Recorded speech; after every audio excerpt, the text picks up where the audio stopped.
El Señor esté con ustedes. Y con tu espíritu. Proclamación del Santo Evangelio según San Juan.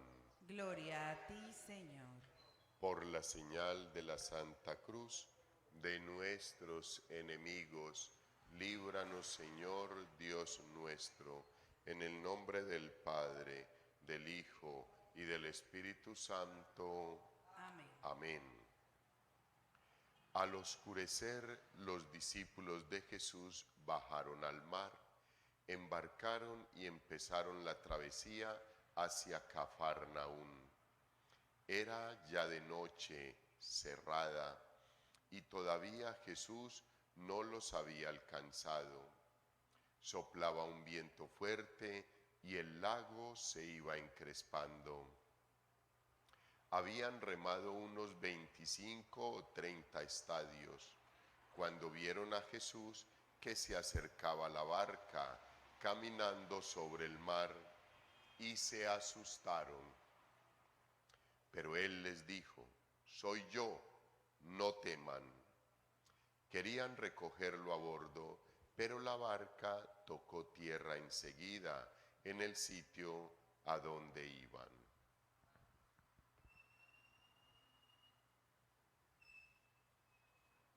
Palabra del Señor. Gloria a ti, Señor Jesús. El texto bíblico de los Hechos de los Apóstoles que hemos proclamado hoy nos muestra una etapa muy hermosa de la iglesia naciente, de cómo se iba conformando la iglesia. La iglesia integrada, queridos hermanos, por los discípulos del Señor, por los apóstoles del Señor, que son dos situaciones diferentes, y por los fieles que se iban agregando al nuevo camino. Inspirada por el Espíritu Santo, en este relato nos muestra que la iglesia ha crecido. Ya no son solamente los de habla hebrea, sino los de habla griega, que también ya están pidiendo que para ellos también se extiendan los servicios de la iglesia. Va creciendo y ya hay necesidad que los apóstoles tengan quien les ayude, porque ya no alcanzan a atender a toda la gente. Ya la iglesia tiene que comenzar a generar unas estructuras que le permitan atender diferentes espacios, diferentes grupos, diferentes personas de dentro y de fuera. Entonces, los de habla griega se quejan a los de habla hebrea y les dicen: «Hombre, por favor, nuestras viudas no están siendo atendidas. Ustedes ya no alcanzan. Ustedes, discípulos y apóstoles, guías y cabeza de esta iglesia naciente, ya no alcanzan. ¿Por qué no nos nombran unas personas que los representen y nos ayuden con esta labor?». Y en efecto, se reúne el grupo de los discípulos y toman unas determinaciones y eligen a unos hombres. Eligen estas personitas que nos menciona el texto bíblico acá: Felipe, Esteban, Prócoro, Nicanor, Timón, Parmenas, Nicolás, y los hacen diáconos imponiéndoles las manos. A ellos los eligen por su testimonio de vida y su capacidad de entrega, de sacrificio y sobre todo de servicio. Y los hacen diáconos. El diácono es una persona que está puesta en la iglesia por obra y gracia de Dios a través del Espíritu Santo y por medio de estos apóstoles, que les ilumina que pueden haber unas personas que pueden ayudar al obispo en su momento. En su momento no se hablaba tanto del sacerdote, sino del obispo, del sacerdote y del obispo. Pero obviamente, como hoy, prima la cabeza del obispo. Y el obispo era el que se encargaba de todo esto, la administración y la pastoral. Lo que se necesitaba era quien se encargara de la administración para que el obispo se encargara de la pastoral. Y por eso surge el grado de los diáconos. Entre los ordenados están los diáconos, los sacerdotes y los obispos. Son los 3 grados de ordenación sagrada que hay. Y los diáconos en estos momentos todavía permanecen en medio de nosotros como colaboradores muy especiales del obispo. Cuando la diócesis tiene diáconos ordenados, siempre acompañan la celebración del obispo. Siempre el obispo está acompañado por un diácono transitorio o por un diácono permanente. Siempre estará ahí. No es el sacerdote el que acompaña al obispo, es el diácono. Pero después del diácono están los sacerdotes para el servicio del obispo. Primero es el diácono, el servidor del obispo. Y hay diácono transitorio y diácono permanente.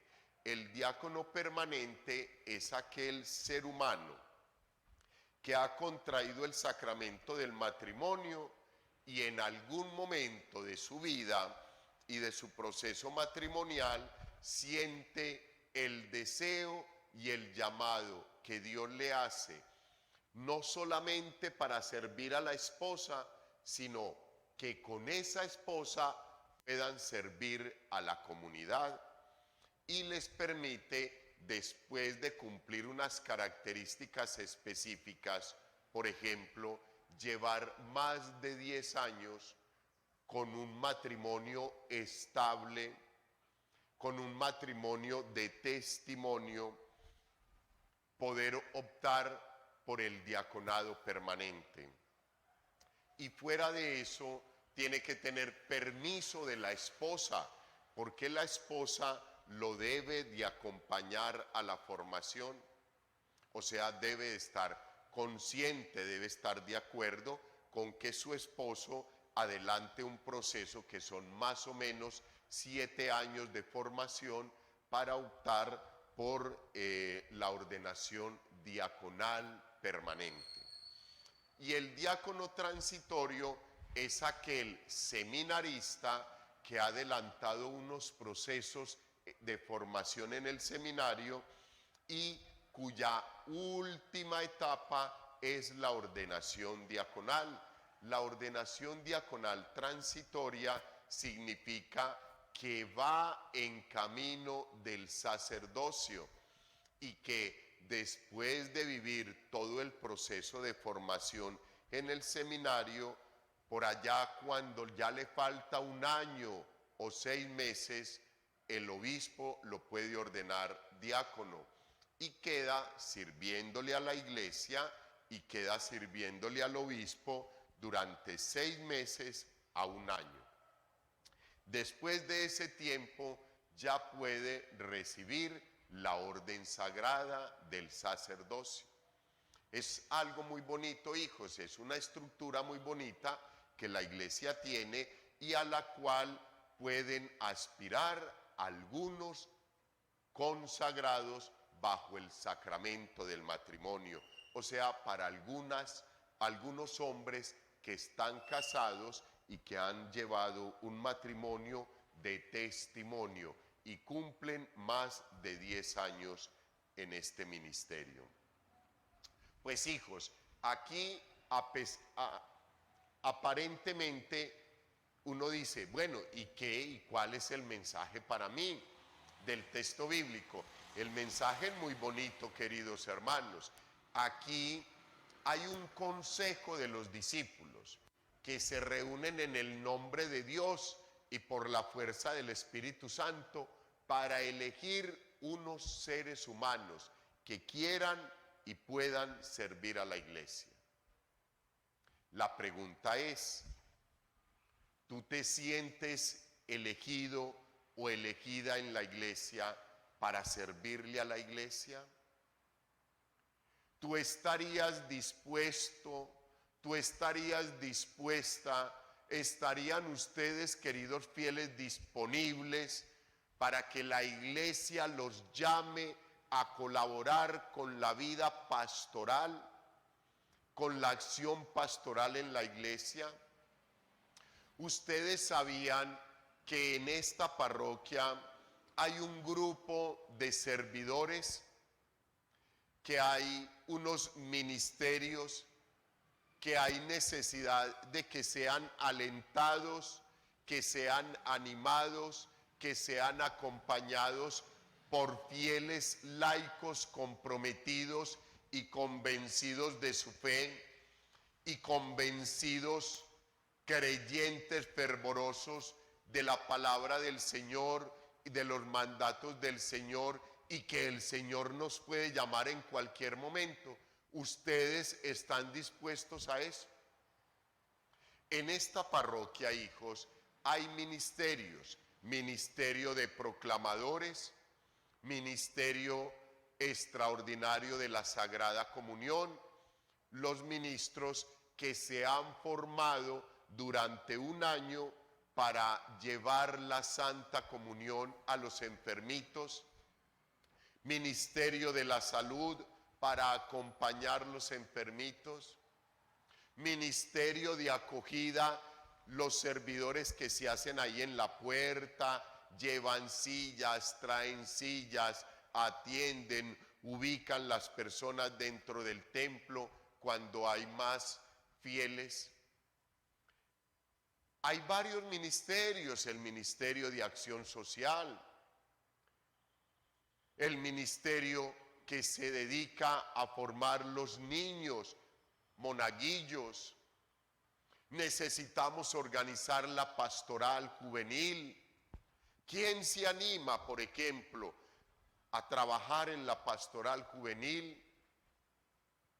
Hijos, no es solo venir a la celebración eucarística y sentarnos ahí y al día siguiente volver y volver a sentarnos ahí, y entonces nos vamos engordando espiritualmente, hijos, y nunca ponemos en práctica el mensaje de la palabra de Dios. Y hay necesidad de ir a evangelizar los sectores de la comunidad parroquial. Ese texto maravilloso es muy lindo para nosotros, para que el Señor nos exhorte. Entonces, ¿cómo es que estoy haciendo la labor? Si solamente me he dedicado a recibir el mensaje y a recibirlo, y lo medito, y lo oro, y lo pienso, pero no estoy dispuesto, no estoy dispuesta para realizar una labor hacia afuera, que ayude a la iglesia, que ayude al párroco, que ayude al grupo de servidores a extender el mensaje de la palabra de Dios. Ese mensaje es maravilloso. Dice el texto que después de elegidos les impusieron las manos. A los fieles laicos que desean pertenecer al grupo de servidores se les acompaña y luego van a vivir un proceso de formación durante un año para prestar el servicio y estos ministerios que les menciono. Todos somos llamados a evangelizar, todos somos sacerdotes, profetas y reyes por el sacramento del bautismo. O sea, en capacidad, por la gracia de Dios, nos queda faltando la formación académica o técnica para el oficio, que ya es humana, para ir a realizar la labor que Dios nos encomienda. Si no es así, hijos, uno viene todos los días y se nutre de la palabra de Dios, maravilloso. No vas a dejar de venir al templo a recibir la palabra de Dios, la divina Eucaristía. Pero tienes que pensar en adelante qué vas a hacer. La iglesia necesita a los servidores, necesita al sacerdote, necesita al obispo, necesita los diáconos, necesita los servidores para poder sacar adelante la pastoral. Este barrio no alcanzaría yo a atenderlo, hijos, se los aseguro, no alcanzaría. Si no es por el grupo de servidores que me apoya, ya se los decía terminando la Semana Santa, cuando les dábamos los agradecimientos, porque ellos entregan tiempo, ellos entregan dinero, apoyo, aporte material, físico, económico, para sacar adelante la pastoral. Las flores a nosotros no nos las regalan, el cirio no nos lo regalan, entonces tenemos que movernos para tratar de que siempre el templo, la casa de Dios, tenga lo mínimo para prestar el servicio de evangelización, para ponernos en las manos de Dios. Aprovecho este texto para contextualizarles todo lo que tenemos que hacer en la iglesia, para que se animen, hijos, para que sientan propia la iglesia de cada uno de ustedes, para que ustedes sientan que la iglesia les pertenece y a ella pueden servirle dentro y fuera, desde dentro hacia afuera. Y así haremos una pastoral más viva cada día. No tengan miedo en dar ese paso. Es lo que nos dice el texto bíblico del Evangelio hoy. Cuando el Señor permite que los discípulos se vayan a descansar, Él va a orarle al Padre, a darle gracias, como lo están haciendo ustedes. Y después baja de allí, pero ellos ya van lejísimo. Y el Señor, que tiene todo el poder sobre el universo, se va caminando para alcanzarlos, pero se va caminando por el mar. Es algo que uno no entiende. Entonces, cuando va llegando donde los discípulos, ellos lo ven caminar sobre las aguas. Todavía no ha amanecido, está oscuro. Ellos sienten miedo cuando lo ven. ¿Por qué sentimos miedo, hijos? Nosotros, el ser humano, siente miedo cuando no conoce algo. Los apóstoles sintieron miedo porque todavía, a pesar del caminar del Señor con ellos, no lo conocían. ¿Por qué sentimos miedo nosotros, hijos? Pues porque no conocemos la grandeza del Señor Jesús. ¿Por qué nos da miedo tomar la determinación de servirle a la iglesia? Porque no la conocemos, porque nos falta formación. Padre, venga, ¿qué es eso de ministros de la palabra? ¿Qué es eso de ministros extraordinarios de la Sagrada Comunión? ¿Qué es eso de ministros de acogida? ¿Qué es eso de pastoral social de la parroquia? Y poder contarles, acercarse, conocer la realidad de la iglesia. Es conocer a Cristo Jesús. Cuando nosotros vemos al Señor Jesús, ya no nos va a dar miedo. porque ya le conocemos, pero nos tenemos que formar para que cuando lo veamos caminar sobre las aguas, acercándose a nosotros, no nos asustemos, sino que reconozcamos que ese es el Hijo de Dios, que lo puede todo, que lo tiene todo. Que el Señor Jesús, al acercarse a cada uno de nosotros, no nos produzca miedo, sino alegría, gozo, felicidad, deseos de salir a aferrarnos a Él, deseos de estar con Él, de escucharlo, de entrar en una relación de corazón a corazón.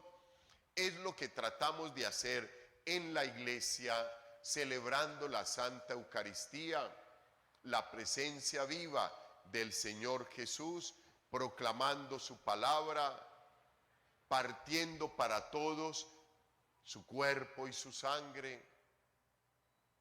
Que en esta mañana de sábado, al terminar la semana, le demos gracias a Dios por habernos acompañado en esta segunda semana de Pascua.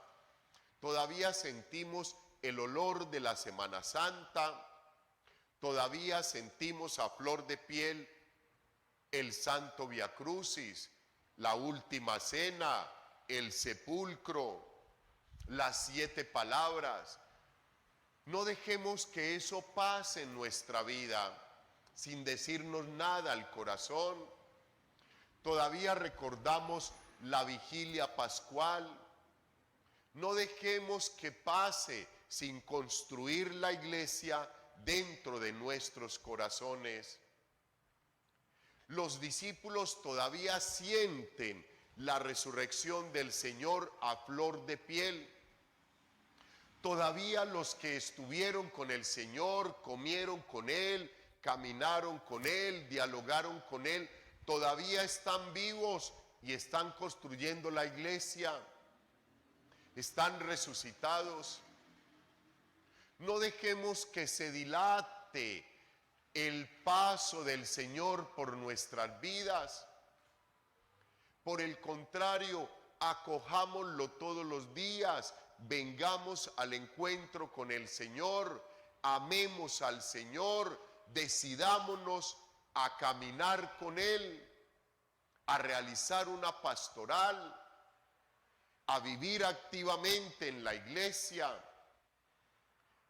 llevando a cabo un ministerio que el Señor nos haya regalado o al que Él nos haya llamado, combinando nuestra vida familiar, nuestro hogar, la vocación de esposos y esposas, madres y padres, hermanos, pero combinarla también con la felicidad que produce poderle servir a la iglesia desinteresadamente, honesta, transparentemente. Bienvenidos pues, queridos hermanos, esta es la iglesia que el Señor Jesucristo fundó. Gloria al Padre, al Hijo y al Espíritu Santo.